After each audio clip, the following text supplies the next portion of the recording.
want to have some wow words in my intro. Wow words. Spice it up a bit. How many times are we going to record this intro? No, I'm good today. I'm all fired up. Yeah, I'm not.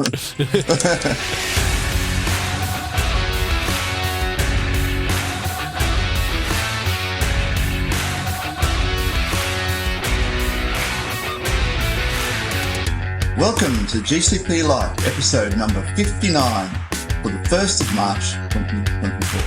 GCP Live is sponsored by Mantle Group. At Mantle Group, we make your Google Cloud solutions possible. And I'm your host, Stephen Bancroft. On today's show, we have heaps of Aussie tech news. Plus, we have a swathe of new GCP features. We have an update on the latest cybersecurity breaches. Plus, Google goes all in on Gemini and the AI wars. But before we get to any of that, I want to introduce the co-hosts of the show, Ian Brown. How you going, Ian? I'm good, thank you. How you doing, mate? Good, mate. Good. And a very special welcome to Dimitri Pockadol. How are you, Jimmy? Hey, Steve. Yeah, good, thanks. How are you doing? Good. We'll get on to exactly why you're here later, but it's great to have you on board, mate. Great to have you today. Cheers. How are you all doing? What's been happening during the fortnight? Mate, I've got access to Gemini 1.5. And what have you been doing with Gemini 1.5 exactly? Well, not a huge amount at the moment. I'm just trying to figure out what I can do with it and what I can't do with it. I only got access to it the other day. But yeah, looks really, really cool. And I've got Gemini on my phone now too. It's replaced Google Assistant. Yes, so I did that the other day too. So if you want to get it, just go in and fire up the Google Assistant. If you've got a Pixel phone, you'll have it on there. And it just prompted me. It said, would you like to start using Gemini? Said, yeah, for sure. And then it's reinstalled the Gemini app, and now the icon's changed to Gemini. Yep. You can get it, and you can do put a prompt in and just do like a regular AI type, prompt to look for what you're after. Yeah. And the only other thing that's happened in my world is air conditioning. Air conditioning in my office. That's what's on the wall. Okay. I now no longer have to sit here sweating to my desk. Meanwhile, I'm here and it's been getting close to 40 degrees outside today, and I had to turn my air off because it's so noisy, and it's a little bit sticky in here at the moment. Yeah, fantastic. Normally I have a little Google sticker, the Google poster there behind me. That's gone, yeah. I see. No, well, yeah, it's over on the desk over here, but yeah. Yes, excellent. Besides that, my tech adventure this week has been putting my VMware lab together, as I've mentioned in the show before. I'm at the stage now where I have ESX set up. I've got one of the sites built. I'm calling them Sydney and Brisbane because we don't want to have a Melbourne site. That's fair. I've got vSphere running on that, and everything's there. Everything's happy. And I went to the point where I'll go and set up my vSAN. And the plan I was going to do is use a separate switch, set up a VM kernel interface and use my jumbo frames through that switch and put my vSAN across that. Anyway, got that switch out, went to fire it up. Nothing. No workies. That switch is dead in the water. Did all the tricks to try and revive it. The fan starts up and I can feel the air coming out the back of it, but there's no light in the front. He's dead in the water. Yeah. So I've ordered another 3570, 3750. I don't know. Let's get that confused running away there. $90. They're cheapest chips. Yeah. I've done wait for that to go in so I can get the VSM properly. But going pretty good at the moment. And I did sign up for VMUG, which is the VMware Users Group. Mm-hmm. And it's about $200 a year, and you get all the licenses. Oh, cool. So you get licenses for Cloud Foundations 7 and 8. I'm doing a 7 install because I figured any of our clients that want to move to the cloud, it's unlikely they'll be running 8. They're probably even running 6, right? Like they're probably old estates. I've gone with 7 just so we can unite that as close as possible. And I'm using those licenses and setting things up. Yeah, nice. Yeah, I can't imagine anybody running VMware 8 at the moment, just purely based on like what we've covered with the coin associated with the upgrades. Oh boy, and I get a feeling that Broadcom's their approach is going to be they don't want to deal with small fry. Yep. They just want to deal with the big hyperscalers. Yep, hyperscalers. Thank you. That'd be they're not going to be pissing around with small little licenses here, there, and everywhere. I have heard a little bit. He told me that even AWS's support model, so their support model is different to the GCP, where VMware still provides the support for VMware. Broadcom aren't even happy with that. So AWS will probably want to move more to a GCP style model where Google does the entire support package. And so I said this to someone the other day, and I can't remember who it was I was talking to, but I said that this might spell the end for a lot of those little MSPs that are out there selling VMware estates to customers. And I also said to someone, and I think it might have been you the other week, that AWS might be in a bit of hurt because Broadcom was very likely to say, yeah, look, we're not building a custom image for you anymore. Use certified hardware or go away. No, I can totally see it happening. Yeah. I absolutely can say that. Why? Yeah, it's just not what Broadcom's about. Yeah. Right. Anyway, we'll keep track of it and see how it goes. But my little lab's coming along nicely. Lovely. What about yourself, Dimmy? You been doing any tech adventures? Yeah. Well, it's on a good, I guess on a good side. It's 21 in Melbourne, so I don't need aircon. More like a heater maybe during the night. But yeah, I was all over the Go 1.22 release. It's it was a big one, I think. I just have some hobby projects and stuff, and I think the good thing about it is they kind of so before people would use like a Gorilla MUX library for all the like handling of HTTP routes, and that one was like kind of end of life, and then there was not really much alternative if you just want like a HTTP routing but without like kind of huge web framework. It's now in Go standard library. So I was like, is it? Yes, it is. So I was like, I just started slowly kind of migrating all my hobby projects from Gorilla MUX to the 1.22, and so you can have like all the variables inside the routes that you need to map and stuff. So that's really cool. Because I've been struggling with Gin. Because you've got the Gin framework there, which is huge, and it does some really cool stuff. But it's like it's just another thing I've got to learn. It's like learning back in the days of PHP where you had to learn Zend framework, and it was a behemoth. Yeah, that's right. That's why I'm like also a big fan of Go, because standard library is so rich and so good. Yeah, the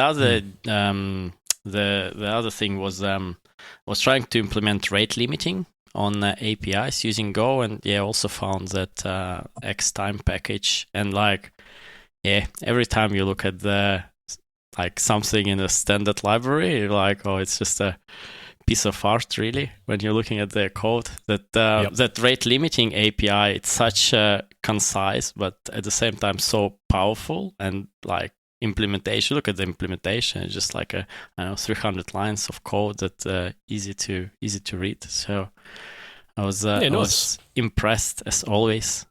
Yep. All right. Well, just before we get on with the news items, little funny ones coming at the top here, the top of the show. Parliament cut off because they didn't pay a bill. What's this all about? Yeah, this one I saw the other day, and it was hilarious. So Parliament had a 15-hour outage of their expense system because they didn't pay their invoice for their authentication provider. The two-factor system. Yeah. Which was probably part of the expense. One of the expense was to pay the bill, but they couldn't pay a bill because the expense system was down. But I mean, it just goes to show that no matter how big an organisation you are, you can always have little stuff-ups like this. Well, they blamed it. on the fact that the provider changed their billing requirements to be prepaid instead of paid in arrears, and it was never paid, so they just got cut off. Yeah. Yeah, I was just saying that I was working at one of the telcos, and so they had this automation system that was sending emails about complaints. I think it's like a part of the requirements, and then they found out that emails are not going through. And yeah, they figured out that that third party that they were using, they just turned them off because they were not paying bills. And like, yeah, so, and they didn't know about like for several months because like, well, emails about complaints didn't go through. So like, no, everything was okay. And then they found out that the notification about paying a bill was going to the person who left telco, so it was just going to the email address that was just going to a catch-up. Yeah, no one was monitoring and stuff. Yeah. Yes. I guess that's your horror story then, Jimmy. We can get one for. Yeah. Oh, have so many of those. I imagine you would have.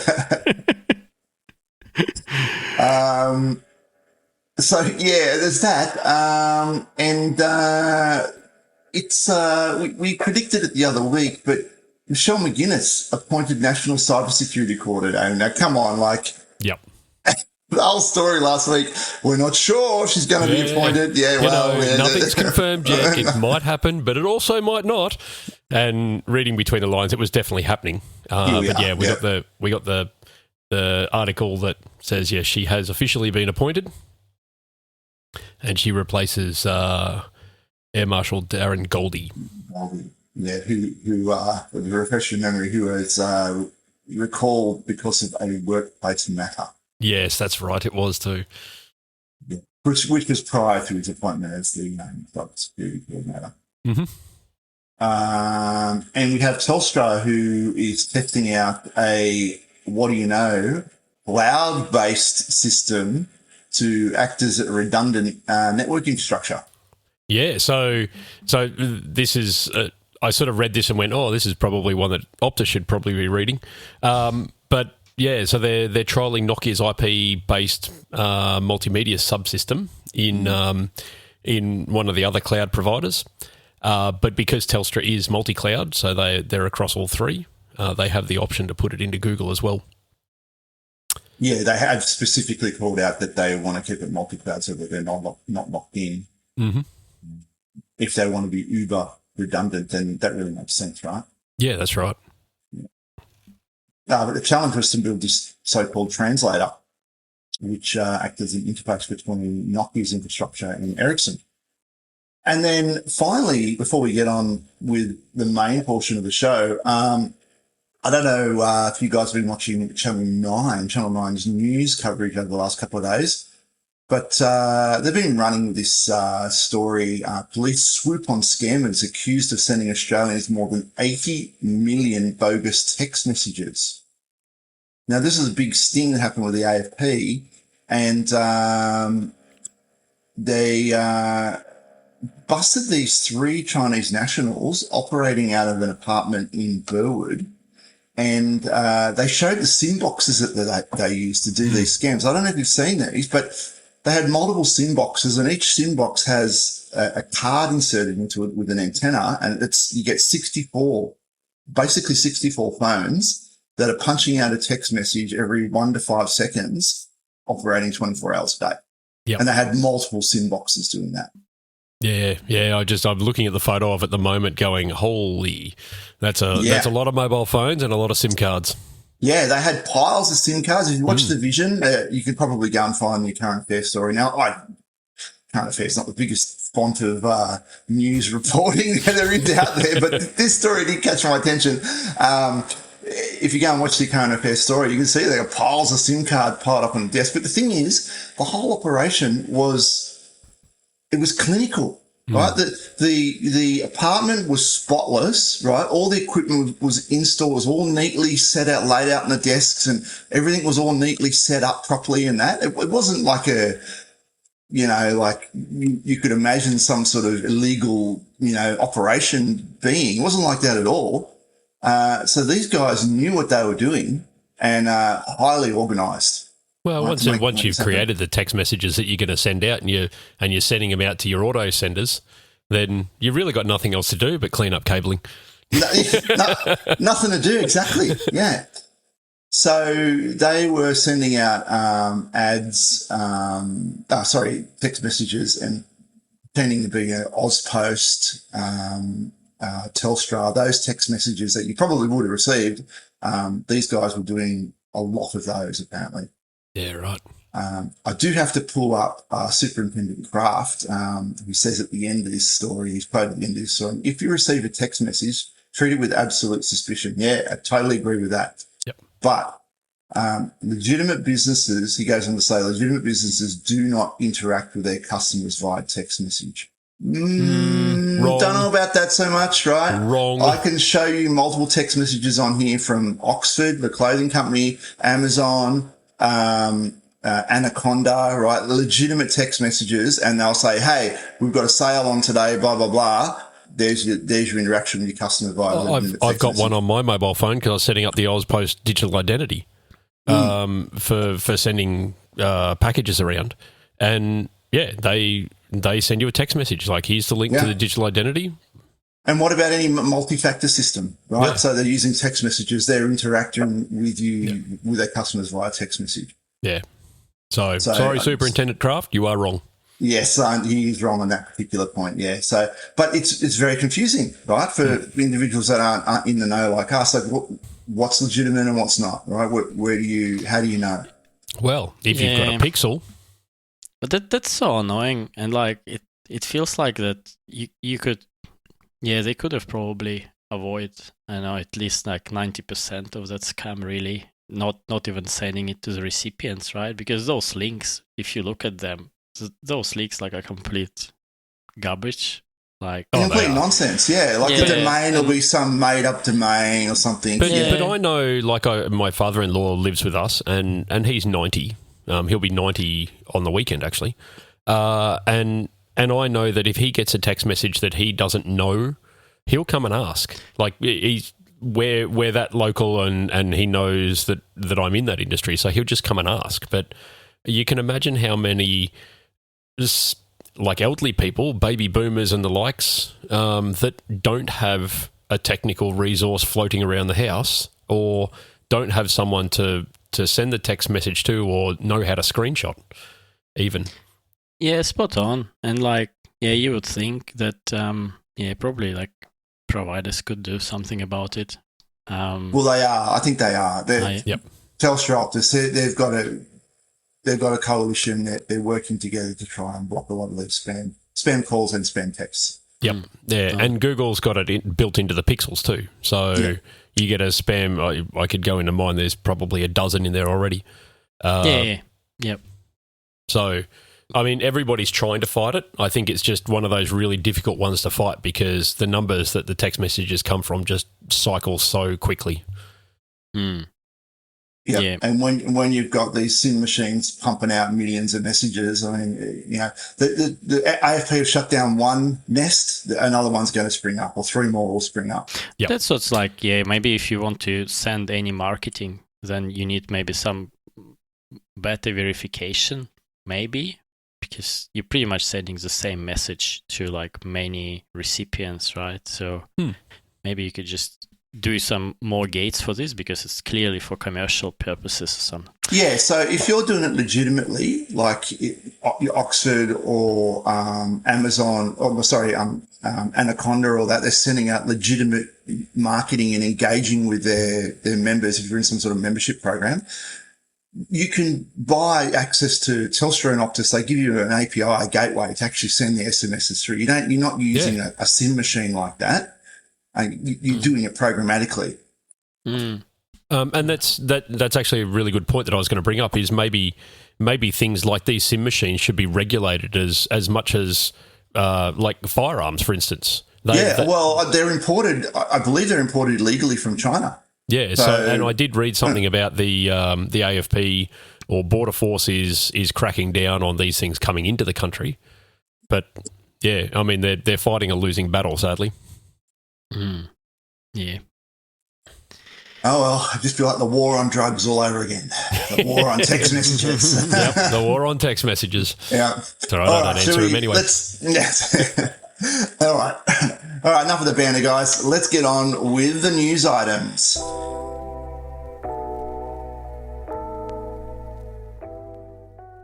All right, let's go on with the biggest news item of the week. A little bit of sad news. And that is that our good friend Ian Brown is leaving the show.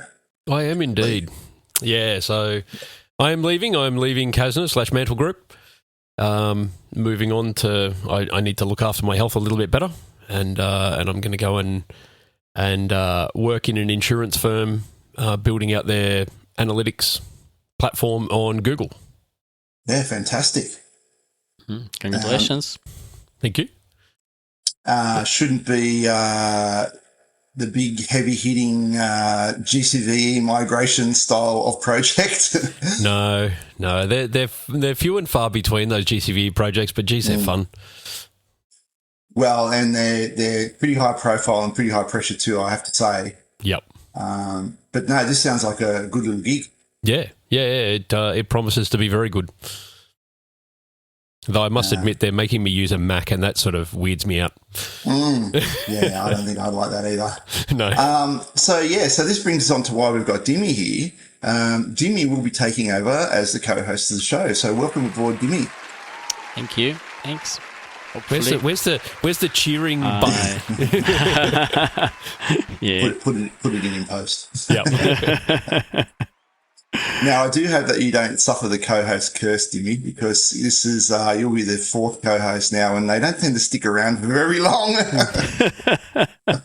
Well, hopefully, I'll do my best.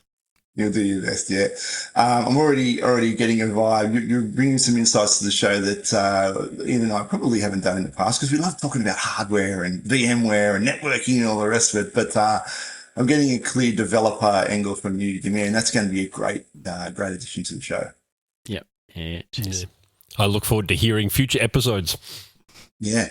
And don't mind me if my eyes glaze over if you start talking about data and databases.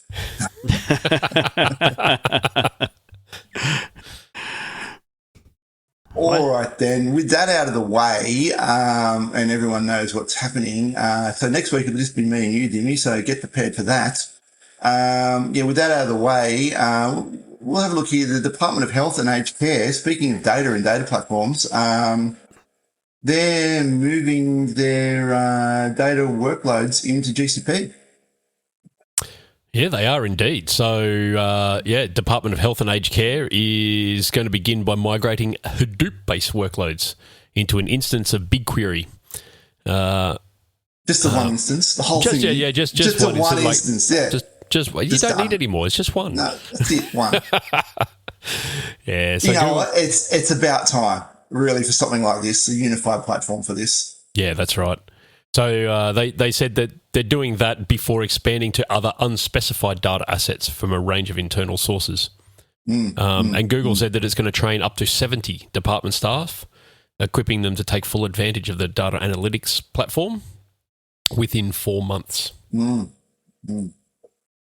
that'll be a good win for them. Healthcare, it must be a mess, right? There must be stuff everywhere.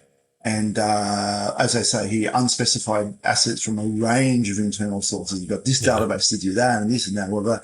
Not unified. Trying to pull that together and do things with the analytics side would be a mess.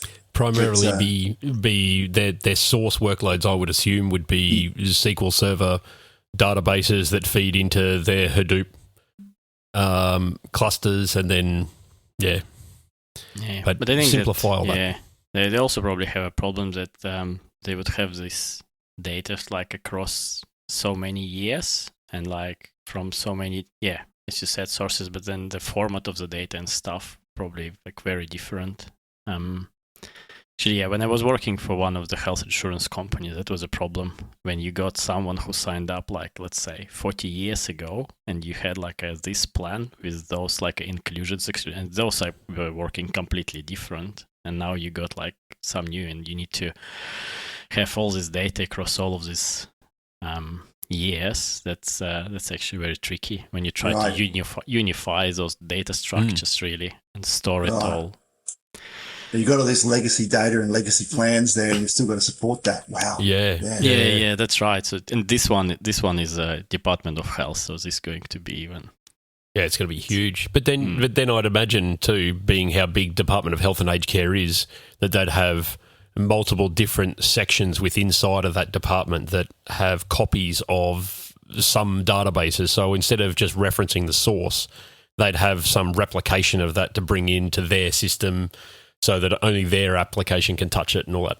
It would be a big data platform. Well, I guess they seem confident. They seem to think they can do it in what they said they're going to train staff within 4 months. Yep. I guess the migration is probably going to take around that long as well. I guess what they're alluding to there. Well, they said in the following paragraph that the extent of the work aligns to the whole of department data strategy, which spans 2022 to 2025. So sometime next year they intend to finish it. Right. The 3-year program. Yep. Okay. All right, cool. Well, we'll see how that goes, pans out for them. But in the meantime, Google Cloud, a bunch of new features, a couple of them really cool, all of them really cool, actually. Kicking off the list, we've got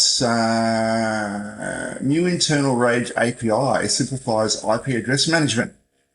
Yeah, it does. So this is a really cool feature that Google's brought out to help try and simplify IP management across a complex environment. So as everybody knows here, that the bigger your environment grows in Google Cloud, the harder it is to maintain what IP addresses and ranges are being allocated to what. We do some... Well, that goes with any network, right? Well, that's right, yeah. And we do some trickery inside of Terraform to get CFT to manage it. But Google's now giving us an API that allows you to automatically allocate subnets from free address range space within your VPC and reserve and protect internal ranges, as well as reserve and protect on-premise ranges. Right, because that's what I didn't quite understand reading this blog. The language they use, they seem to flip between the two. It's a little confusing.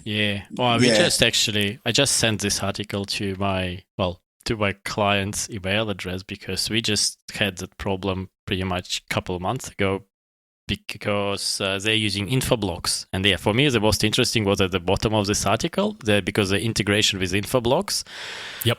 Because currently they would manage all their on-prem addresses using Infoblocks, but then when they need to create something from GCP side, they would kind of put it in manually into the Infoblocks, and then it's also like not really maintained. So let's say if you don't need this address anymore or something, usually it would still no one ever goes and deletes it. No. That's right. Yeah, that's right. So it's like maintaining it and syncing it is actually quite a headache. And we were thinking about how can we automate it. Here you go. You don't need to automate anything. You just wait until Google releases it. Yeah, that's it. And this is awesome because I was. Because I'm doing cloud foundations for a client at the moment, and one of the things that I've done, because I didn't know this was out until sort of last week, was I've created an auto TFVARs that's got all the allocations in there, and it's got all the spare ranges in there that are all commented out, so that you can allocate those ranges to specific VPCs. Still manual. You still got to go in and do this and do that, whatever. Yeah. Yeah, that's right. It is 100%. But if you've got it in a central location in Terraform, then it's a little bit easier to manage. But this just blows that solution out of the water. Yeah. So it integrates with. It links to Infoblocks. So you make a change in this API, and that change will appear in Infoblocks, basically. Yep. Right. Okay. Yeah, that's I think many enterprise companies would use Infoblocks at the moment. Absolutely, yeah. So what about when you create a VPC and then you allocate something out of the range that you've got reserved? will it record that in the API and then that'll appear in info blocks? Or was it just the ones you've already pre-reserved? So there's actually examples of that exact thing. Is you've created a VPC, and then there's a G-Cloud network connectivity internal ranges command that you issue create with a prefix length, and attach it to your VPC name, and that automatically manages that for you. Nice. This is good. Yeah, this is fantastic. Yeah. It's not just good, it's fantastic. Yeah. it's been the missing bit of Google that is like, I've done it in spreadsheets before, I've done it in IPAMs before, but it's all been very manual. Yes. And this just makes it that much more simple. Yep. This is the power of cloud, right? I mean, you can't really do this on-prem. Right, you're not going to the Cisco switch and going, interface VLAN, blah, IP address, blah, blah, blah, and then having that automatically appear in info blocks, right? You've got to go in and do that, or it's already assigned it in info blocks and then you put it in here. If you're doing it manually, or maybe you've got an answer while you're doing it. This can happen automatically. It's great. Yeah. The only way I've done it previously on-prem is when you've got an IPAM that's got a trigger there, and you call a little script that basically goes into your switch and creates a new VLAN with that specific range on it, which I used to do on Cisco switches quite a bit. Yep. Once again, it's roll your own, right? And you've got to look after that whole tool chain, and if it breaks, you're up for it. Yeah. Not with this. Nope. Excellent. All right, moving on. Custom responses. Custom error responses. Now, this is good, and I've immediately got a use case for this. So what we can do now in our global load balancers is we can do a HTTP error status response based on the responded error code, custom page. Yeah.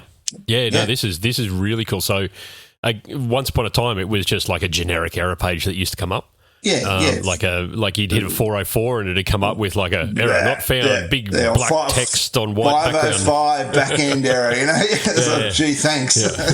422 I'm a teapot, or 418 I'm a teapot, whatever it was. I can never remember. That was a great code. I used to send that for all responses. Well, you could do that now. Well, I used to do that in code when I was coding. Anytime there was an error to an end user, I'd send I'm a teapot. Just because a bit of fun in coding. But so this gives you a way to provide consistent branding on your error pages. So the Google error pages that you see with the little robot that's all broken and that's an error page. So and it gives you the ability to provide contextual and relevant information. So it enhances user experience. So the article also claims it mitigates negative impact of downtime and client-side errors. Now, this is what grabbed my attention. The use case for this would be sorry pages, right? You've got a website, you've got your WordPress or whatever, you've got to take it down, do your upgrades. Bang, you can return with a 200 and return the sorry page. So we're down for maintenance at the moment. Yep. And the other one that it's got is improves network security. Now, I'm not sure exactly how that improves network security. It's an error page, unless your error pages spew out a whole heap of server signatures, which they shouldn't do, but... I'm not sure. It's interesting. There's no data in the article, in the documentation to back up that claim of improving network security, but yeah. But anyway, it's there. It's a really good feature, and whilst it's only available to global external load balancers, so you can't use internal ones are not available, and original load balancer doesn't have it either. It's a really, really good feature. I'm just thinking about that network security thing. If you were, I'm just thinking of sort of an attack vector. If you were fuzzing a website trying to find pages that didn't exist, for instance, and you were intentionally generating 404s, you may want to set it up so instead of a 404, there's some other 200 is returned or something else is returned, so that the attacker doesn't know about that particular aspect of your page. Yeah, quite possible. Yeah. One way. I don't know. I'm just thinking off the cuff here. Could be something you want to do. I've always had, certainly in code that I built from scratch, I've always had, if there isn't an endpoint available, it returns to the homepage. So it still returns you a 200. It just dumps you on the homepage instead of throwing you a 404. Yeah, well, in the docs, they have this example with 401, for example, so that potentially could prevent leaking of any error messages, stack traces, etc. Like, for if you got like an unauthorized or forbidden stuff, and then you got these rules that it would show generic 401 page, like an unauthorized, but it won't return the actual backend response. So maybe in that case, you kind of then, preventing, because that's like very often you could see that, it would say username with this password doesn't exist or something like that. That's right. You want to mask what the backend is actually doing, right? And you don't want any information that can come through can be a potential leak source, right? Yeah, that's right. Yeah, okay. Yeah. So that could be that somehow links to security, improving security. Yeah. Anyway, cool feature. I highly suspect I'll be implementing that very soon in a piece of work I've got coming up. So I'll let you know how that goes. Nice. All right, then moving on, we'll take a look at some security items. Tangerine. Now, I wasn't aware of Tangerine Telecom until actually recently. I didn't even know they existed as a provider. The reason I knew about them now is because they're actually pretty cheap. Compared to some of the other guys. Yeah, well, their base NBN plans around $70, right?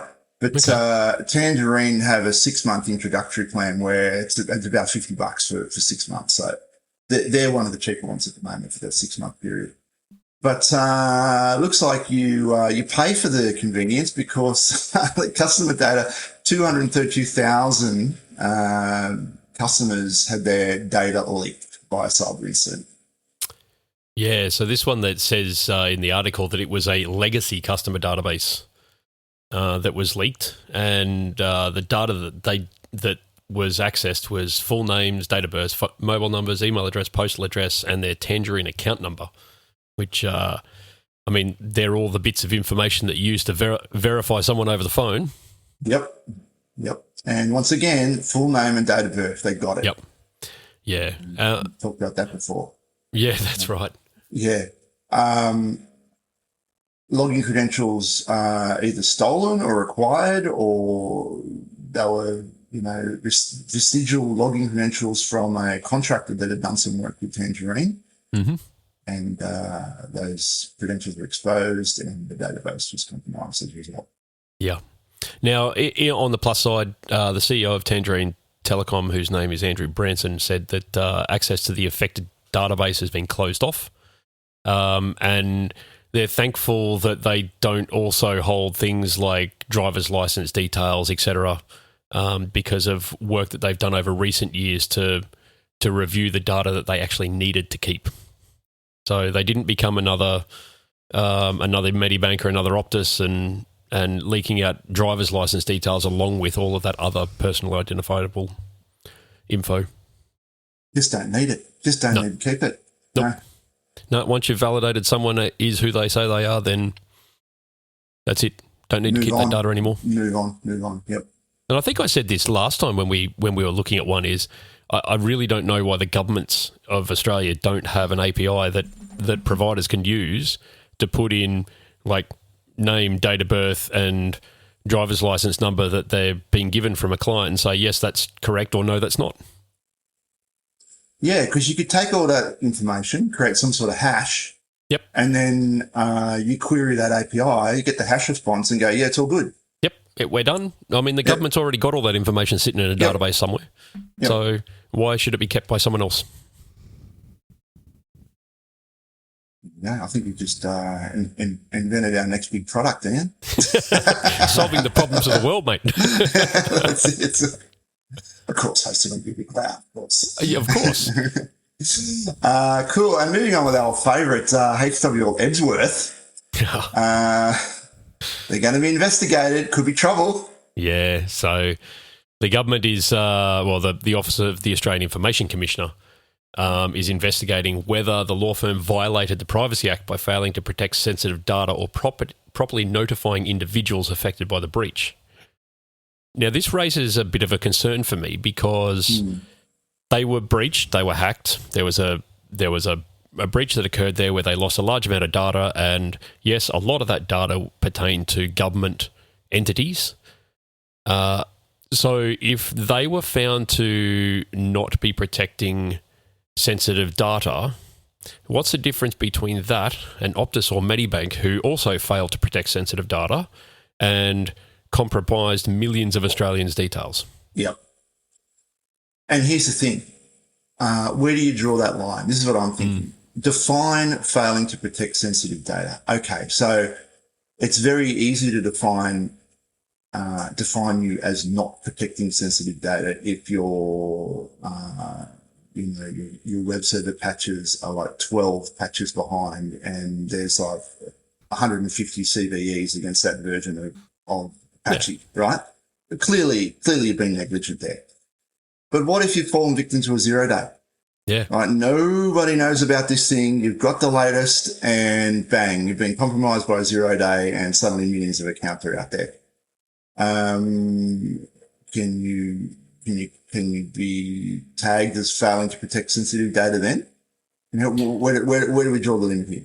And that's right. And like, do we draw the limit as, you're terminating SSL on your load balancer and not passing it back in SSL as well?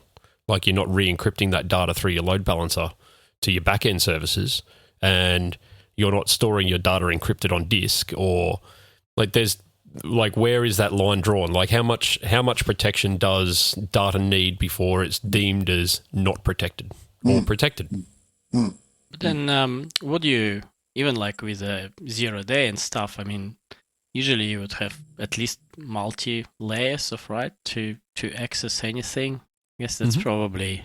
Well, you should. You got one 0-day, but like if your all your data is segregated correctly, and you don't have any end user access to the production data and all that stuff, how it's supposed to be, then even like if you got 0-day in front end, it should never get to the point where like it leaks your database data and stuff, where it's like database should never be exposed, right? It's like it's somewhere there, like in a very it shouldn't, Dim, but it does. It's been happening, right?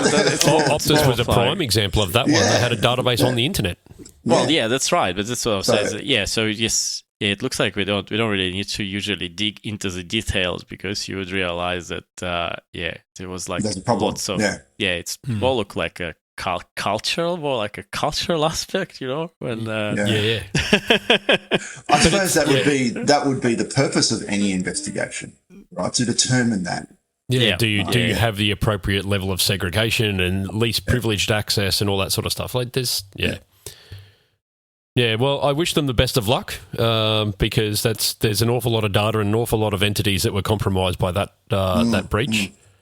And here's a little sting in the tail at the end of this article. Others have complained they could not check whether their records had been leaked, right? They can't even go and look because a Supreme Court injunction prevent them from accessing the stolen data set. Yep. Yeah, and that's wrong. I'm sorry, but that's if the government has been breached, and whether it's through a third party or not, and they put an injunction in via the Supreme Court to prevent people from accessing that stolen data, they must supply some other way for users to check if their data has been leaked. Yeah. Or maybe put some provision in there that says if you suspect that your data is compromised, then you're exempt from that injunction somehow. Yep. Or you can they employ some third party that is permitted to do the investigation into it.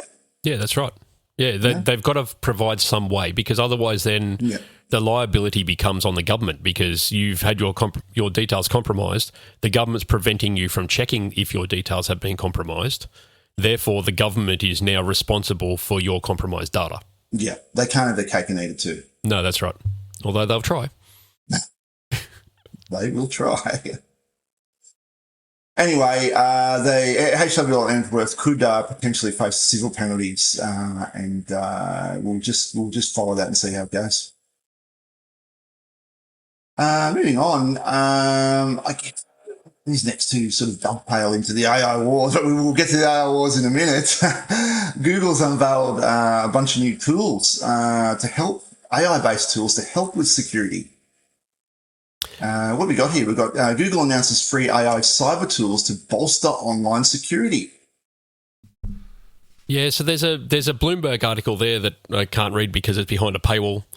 But I found a Google blog article that talks about safety and security and Google AI Cyber Defense Initiative, where they go through some things that Google does in order to bolster cybersecurity across their platforms. So things like AI-ready network of global data centers, the AI for cybersecurity cohort of 17 startups from UK, US, and EU under the Google for Startups Growth Academy AI for Cybersecurity program. And then some really cool ones like they've open sourced Magica, which is an internal Google tool that does file type detection. And there's a link in this Google blog article about Magica and what it does and how it compares to other tools like EXIF tool and the likes. Right, and that's used for detecting malware specifically. That's right, and they use it in Gmail and Drive and safe browsing and all that, as well as their Virus Total team uses it.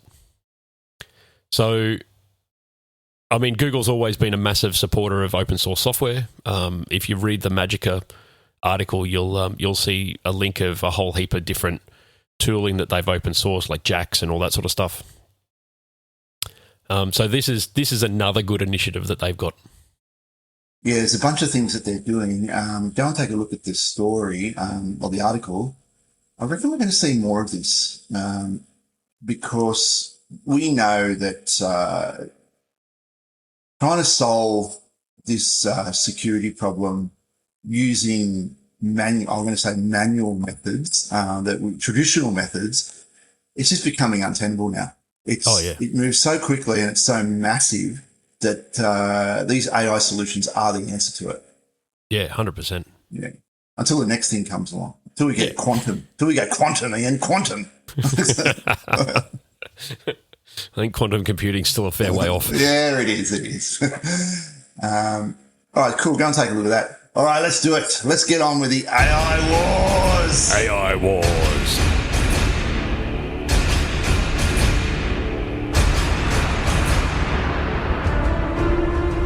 All right, and straight out of the gate, Google's all in. Gemini 1.5 is available in preview for developers. And Ian, you have it. I have it. I've had it for a couple of days now, and it is really cool. So in this article, which was February 15th, so it's a few weeks old now, they say that Gemini 1.0 Ultra was released in Gemini Advanced, but now they've released their next-gen model, which is Gemini 1.5, which is now uses a new mixture of experts approach, and it is multimodal out of the box. Yep. So it does text generation, image generation. We'll get onto that one in a bit, and video generation as well. But the really, really, really big thing about this one is with you got to use the voice. You got to use the voice coming up.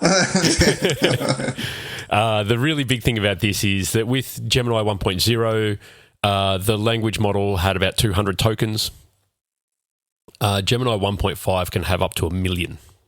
No. 1 million tokens. 1 million tokens, exactly.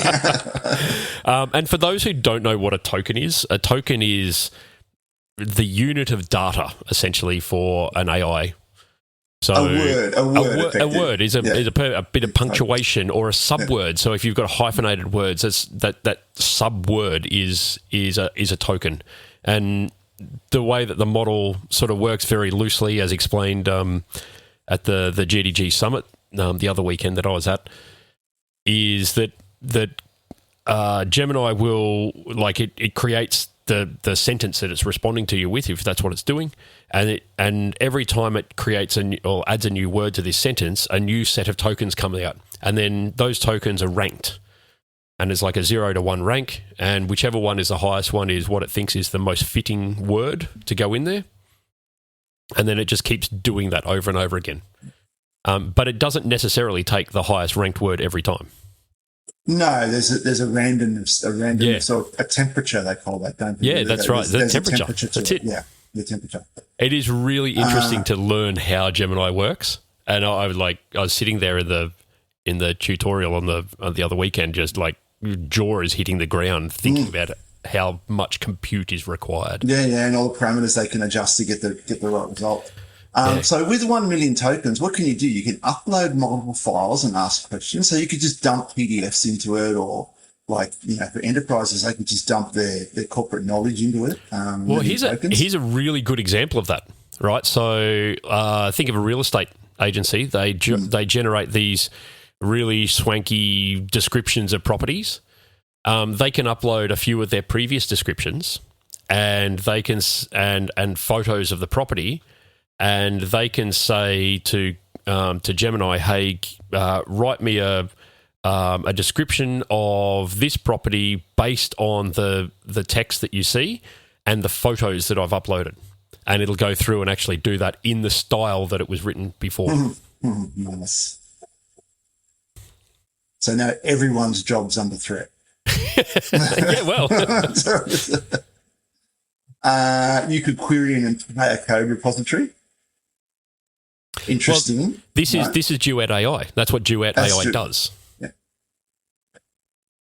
But you could in your prompt, with 1 million tokens, you could put, well, depends how big your code repository is. That's a lot of code you could put into your prompt. Yeah, you just need to send it a link to that, as long as it can access that code repo. Yeah. Video, interesting. You can give it a video and it can interrogate that, I guess. Yeah. Well, actually, that was one of the demos that the guys at Google did during the GDG Summit. Was they had a video fly through of a house, and that's where I got the real estate thing from. Is they had a video fly through of a house, and they asked Gemini to describe the house based on the video, and it did this really, really cool job of describing like the openness and features of the property and all this sort of stuff, just based on a fly through. Yeah, nice. You don't even have to think about that. For you. Yeah. Yep. No. Imagine when you can feed in a whole movie. And you don't need to write movie reviews anymore. You just feed the whole movie in there, and it just gives you like a paragraph review of the movie. Interesting.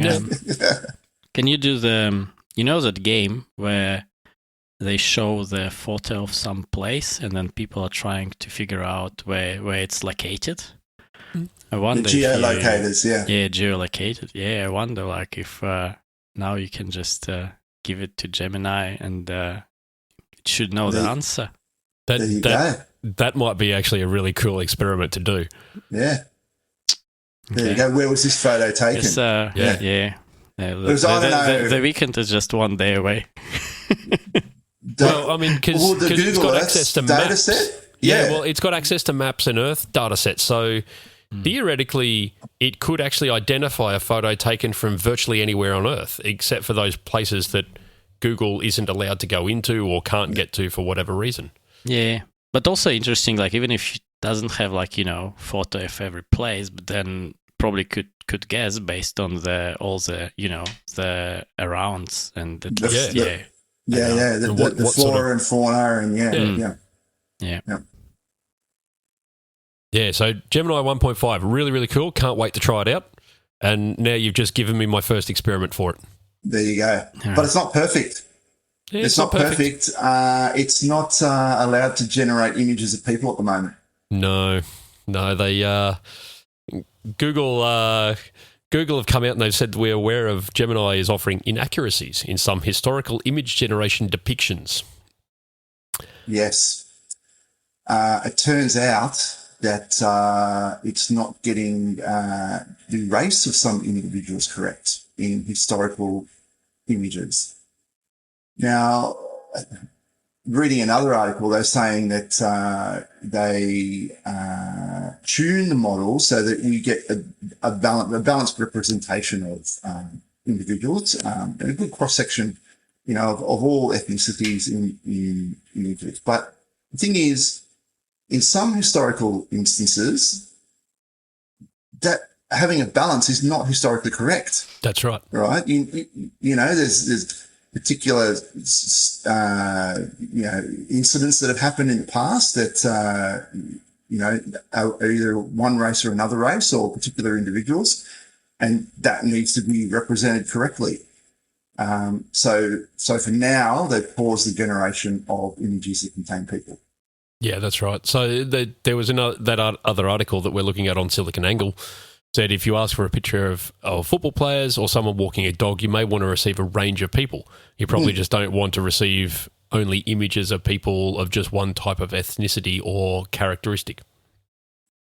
So they've said there that, yes, as you rightly said, the tuning of their model shows a range of people and failed to account for where it probably shouldn't be showing that range of people. And second, over time, the model became way more cautious than we intended and refused to answer certain prompts entirely.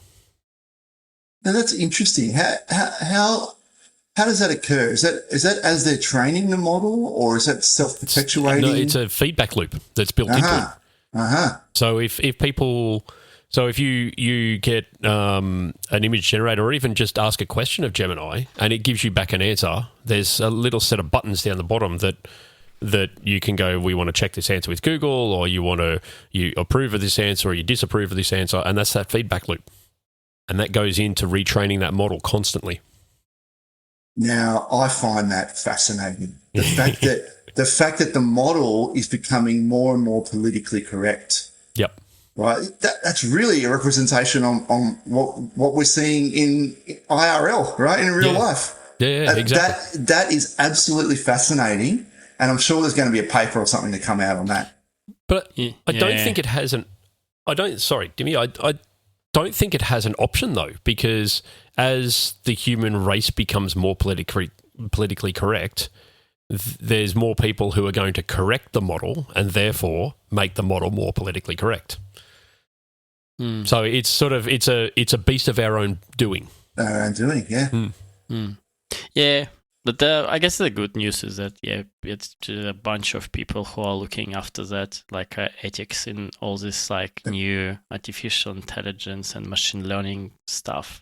I think I saw some meetups, even like as early as a couple of years ago, that would talk about like there was no like Gen AI by then, but they would talk about like machine learning and stuff and how to make sure that all these models and stuff they have level of ethics that it should be there. So yeah, and ensure that our own human biases and fallacies aren't reflected in the models. Yeah, that's right. Yeah, that's super cool. And I was like, well, as one of my hobbies was like recently just going through like books about philosophy and stuff, and then just like they're always saying that what's the next big question? How like what is greater good, or like what is good and stuff. That was like before, but now it looks like it's all kind of around the climate change, but now it's like ethics in all this artificial intelligent products and stuff that's coming up. So that's kind of next wave of big questions that needs to be answered. Yeah. The next big question. Yeah, absolutely. Yeah. All right. Well, we'll keep track on that one as well, because that's a fascinating topic. And we do have, by the way, in Mental Group, there's another podcast called the AI Australia podcast, and this is the kind of thing that they tackle, ethics in AI and machine learning. So go and have a listen to that. I'm sure they've got a lot more to say, and they'll be a lot more knowledgeable than we are on AI and ML. So make sure you go and have a listen to that. I was going to say there is actually a Google site on responsible AI and what Google does to ensure responsibility in their AI. It's like their living Bible for how to create it. So that's also worth a good read, because it's quite an enlightening document. Yeah. Yeah. And as you say, Timmy, you start to get into philosophy, don't you? Philosophy and ethics. Yeah. Yeah, that's right. Yeah. All right, then, just to finish up the show, because, oh boy, we've been going for a while here. Google again, they're all in on it, has introduced a couple of new lightweight models based on Gemma. Gemma 2B and Gemma 7B, each released with pre-trained and instruction-tuned variants. So these are lightweight models that I assume they're available in Model Garden like all the other models are. They are indeed. Yeah, they are. I just deployed one before the show. Oh, you did? Yes. Oh, nice. Yeah. Well, here you have it, hot off the presses. What are they like, Timmy? They're good, but yeah, I've yet to discover. So yeah, I'll dig more into that. I think the thing that sort of grabs my attention in this article is the Gemma models share technical and infrastructure components with Gemini.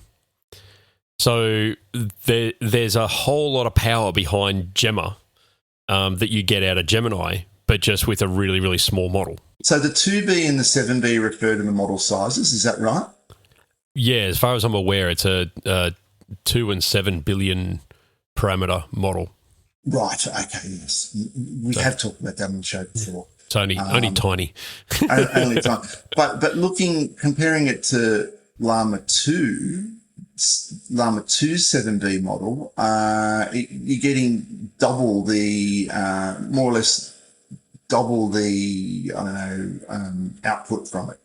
Yeah, quality of output, yeah. Quality of output, yeah, thank you. And compared to the Llama 2 13B, it's, on par in some areas, but beats it in a few other areas. Yeah, we'll say maybe it's a quarter better. Yeah. Maybe 25% better. In some areas, but I mean that's just based on the four main capabilities of both models. But certainly an interesting one to have a play with. I haven't actually had a play with Gemma yet. I found out about it at the ANZ Summit, which I meant to play with it last week, but I never got a chance, sadly. So just to summarise, works with all your frameworks, Keras 3.0, PyTorch, Jackson, Hugging Face. It's cross-device compatible. Laptops, desktop, IoT, mobile and cloud. You can run it on your NVIDIA GPUs, your data centers if you want. And of course, it's optimized for Google Cloud, available in Vertex AI. And Kubernetes. And Kubernetes. That one I found really surprising. Like, I can deploy a model on Kubernetes. That's cool. Okay. What sort of compute you need? Probably not much, really. Yeah, I guess you just create a node pool or something, right? I wonder if it also will scale up and scale down, right? That would be the main use case for that, if you want to deploy it on Kubernetes. Yeah, because you can deploy a node pool that has GPU accelerators on it. Yep. Would it scale to 0? No, right? You can't have a node pool that scales to 0 because then it doesn't exist. You can have a node pool that scales down to 1.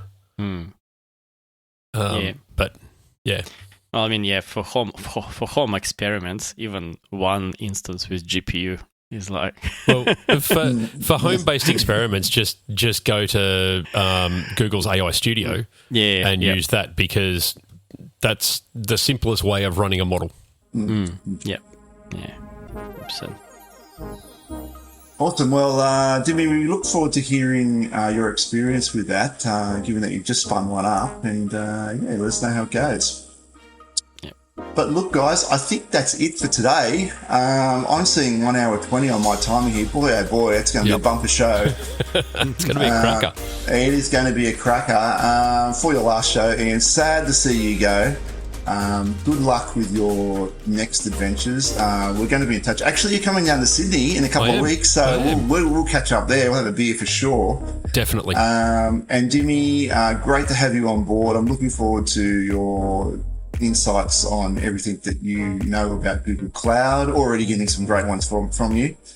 And look, guys, don't forget, go to iTunes, write a review for the show. And I now have the YouTube podcast feed working. So you can go to YouTube and you can comment directly on any of the shows on YouTube. And that's great because that's all fully automated as well. Just pick up the RSS feed and ingest it. It's really good. You can contact the show, gcplife@casting.com.au. That does still work. We haven't changed that address yet. I tested it the other day. And don't forget, today's show is sponsored by Mantle Group. At Mantle Group, we make your Google Cloud solutions possible. That's about it from me. Ian, got any last words for our listeners? No, thank you very much for listening and dealing with the garbage that sometimes comes out of my mouth. I've loved every second of this. It's been an absolute hoot doing this show, and I will definitely be listening on when I leave Casna. Awesome, mate. Good to know. And we'll stay in touch and we'll keep the listeners updated with the latest. And they can always follow you on LinkedIn, I guess, and see what you're up to. Yeah, you can follow me on LinkedIn, and I sort of frequent the various cities around the country doing talks about Google. As part of being a GDE, so yeah. Yeah. Oh, we should give the GDE Discord group a plug as well. Oh yes, definitely. Yeah, definitely go and join the Google Developers Online community, and don't forget to your local GDG will very soon, because we've been talking about Gemini AI so much. Your local GDG community will be, or meetup will be doing Build with AI very shortly as well. So get into that. Nice. All right, Ian, it's been a pleasure. And Dimmy, we'll talk with you more next week because it's showtime for you next week. Oh, awesome. Yep. Awesome, guys. We're out of here. See ya. Bye. Bye.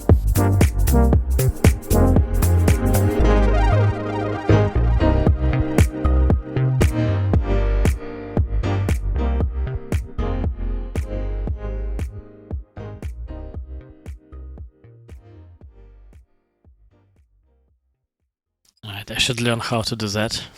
Yeah. You got to put on your deep manly voice. AI Wars. Just give us an AI Wars for the edit. I'll practice for the next 2 You'll weeks. practice on one week. Okay.